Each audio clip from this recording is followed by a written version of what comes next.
பிகினருக்கான ஒரு tips video தான் பார்க்க போகிறோம். ஃப்ரேமில் எப்படி வந்து ஒரு கிளாத்தை ஃபிக்ஸ் பண்ணுறது அப்படின்னு தான் பார்க்க போகிறோம். ஃபஸ்ட்டு ஆரி ஒர்க் ஃப்ரேமில் 2 பார்ட் இருக்கும். இந்த 2 பார்ட்டில் இந்த ஷைனிங்கான பார்ட் வந்து கீழே இருக்கணும். இந்த நெட்டு அட்ஜஸ்ட் பண்ணுற பார்ட் வந்து மேலே இருக்கணும். இந்த கீழே இருக்க பார்ட்டை கீழே இப்படி வச்சுட்டு பாருங்கள். இப்போ கிளாத்தை போட்டுடுங்க.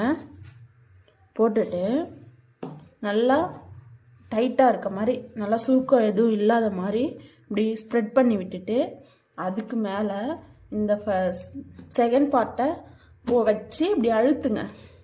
இப்படி அழுத்துனீங்கன்னா இது நல்லா ஃபிக்ஸ் ஆகிடும். ஃபிக்ஸ் ஆன பிறகு இந்த நெட்டு இருக்குது பாருங்கள், இப்படி நல்லா டைட் பண்ணுங்கள். இங்கே பாருங்கள், இந்த நெட்டை இப்படி டைட் பண்ணுங்கள். இப்படி டைட் பண்ணிவிட்டு நல்லா உங்களால் எவ்வளோக்கு உங்களுக்கு டைட்னஸ் உங்களுக்கு எவ்வளோக்கு டைட் வேணுமோ அவ்வளோக்கு இதை நல்லா இப்படி டைட் பண்ணுங்க. நல்லா டைட் பண்ணிவிட்டு இந்த ஓர எட்ஜெலாம் இருக்குது பாருங்கள், இந்த எட்ஜை வந்து இப்படி இழுத்து விடுங்க.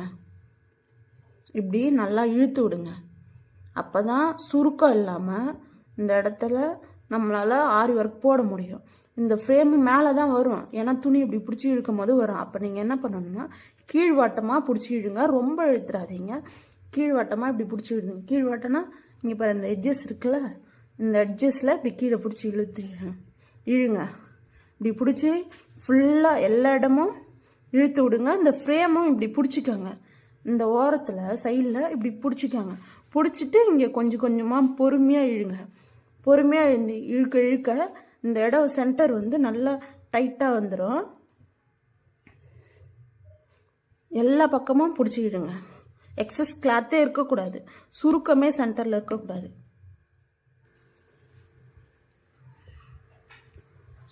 இந்த நெட்டை ஃப்ரண்ட்டில் வந்து கழட்டி வச்சுருந்தேன். இப்போ இவ்வளோ தூரம் தான் டைட் பண்ணி வச்சுருக்கேன். ஆனால் வந்து எனக்கு ஃப்ரேம் நல்லா ஃபிக்ஸ் ஆகிடுச்சு. இங்கே பாருங்கள், இங்கே எதாச்சும் சுருக்கம் இருக்கா? எந்த சுருக்கமும் இல்லை.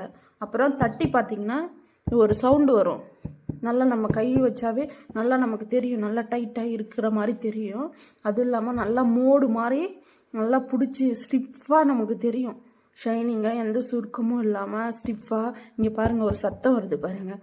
இது மாதிரி சத்தம் வரும். நம்ம அந்த அளவுக்கு டைட் பண்ணி வச்சுருக்கோம்.